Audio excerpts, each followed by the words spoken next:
Bismillahirrahmanirrahim. Assalamualaikum warahmatullahi wabarakatuh. Hey there. Perkenalkan, nama saya Tio Subscribe to my Sudrajat. channel and also Saya press akan this bell menjelaskan icon. materi tentang fikih Al-Quran. Pembahasan ataupun rumus masalah yaitu membahas tentang pengertian Al-Quran, selanjutnya keutamaan membaca Al-Quran dan adab membaca Al-Quran. Pengertian Al-Quran menurut dalam bahasa Arab yaitu kitab suci agama Islam. Umat Islam mempercayai bahwa Al-Quran merupakan puncak dan penutup wahyu yang diperuntukkan bagi manusia, yang disampaikan kepada Nabi Muhammad SAW melalui perantara malaikat Jibril. Ditinjau dari segi kebahasaan, etimologi, Al-Quran berasal dari bahasa Arab yang berarti bacaan atau sesuatu yang dibaca berulang-ulang.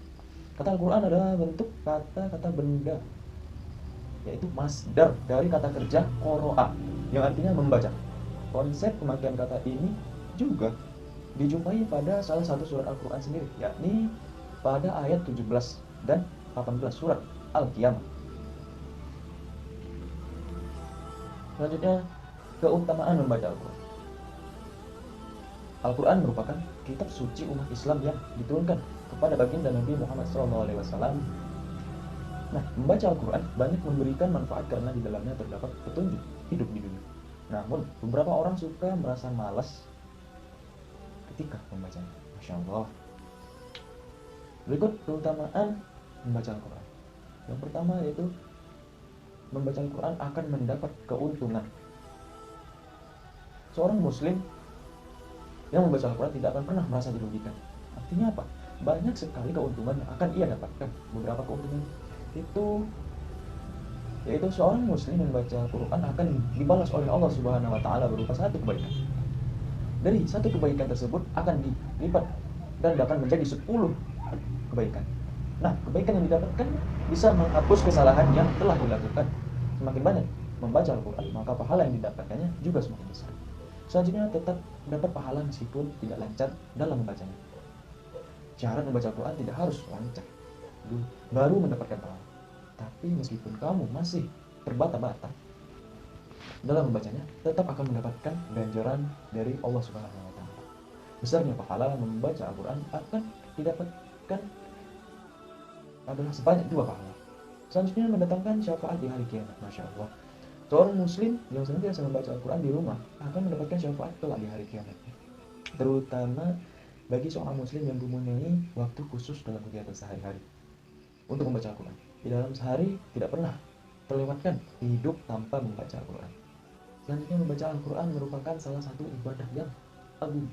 Keutamaan membaca Al-Quran memang begitu dahsyat. Ibadah yang satu ini tergolong dalam salah satu ibadah yang paling agung. Allah Subhanahu wa taala sangat menyukai dan menyintai seorang muslim yang selalu membaca Al-Quran. Dapat menjadi hati lebih tenteram.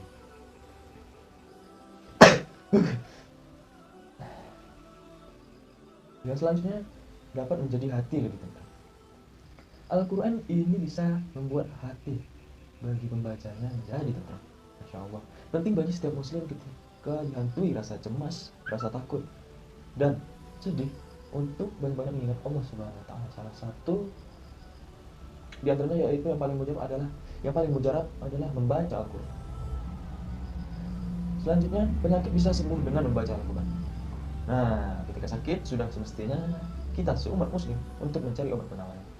Namun di antara obat yang manjur adalah dengan membaca Al-Quran. Masya Allah. Tentu ada cara tersendiri seperti membaca Al-Quran lalu ditiupkan ke air kemudian diminum seperti yang telah dianjurkan Rasulullah SAW. Selanjutnya, hatinya akan dikaruniai cahaya.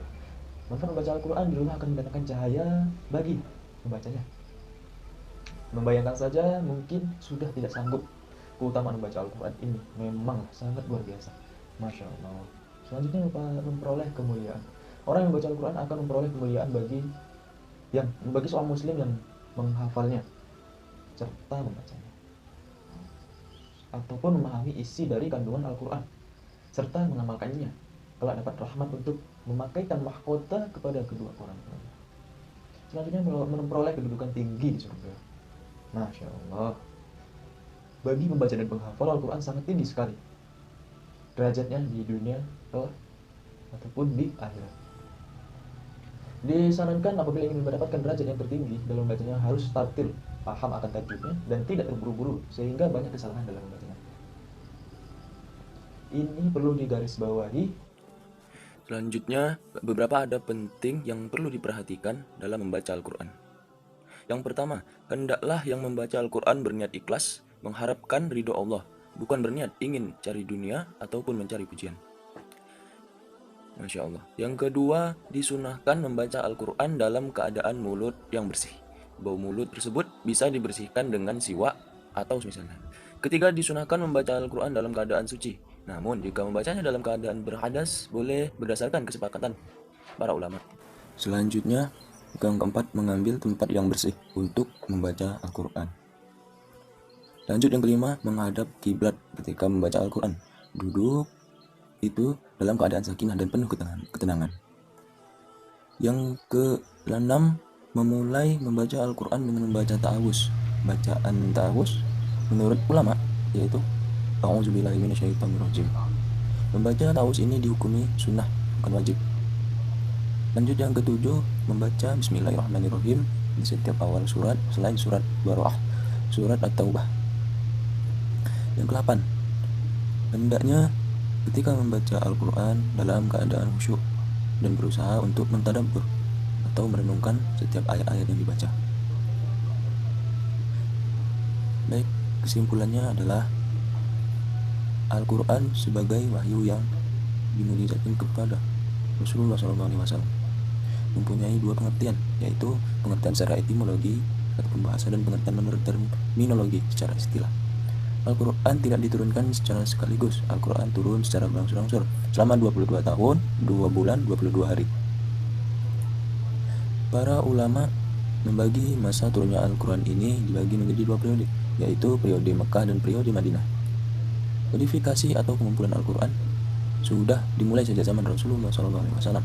Saat Rasulullah masih hidup, ada beberapa orang yang ditunjuk untuk menulis Al-Quran, yaitu Zaid bin Zabit, Ali bin Abi Thalib, Muawiyah bin Abu Sufyan, Ubay bin Ka'ab. Nabi juga memerintahkan para sahabat untuk menuliskannya di atas pelepah-pelepah kurma, lempeng dan batu dan kepintulan. Baik, hanya itu yang saya dapat sampaikan. Jika ada salah kata ataupun salah pengertian, saya mohon maaf. Saya ucapkan Assalamualaikum warahmatullahi wabarakatuh.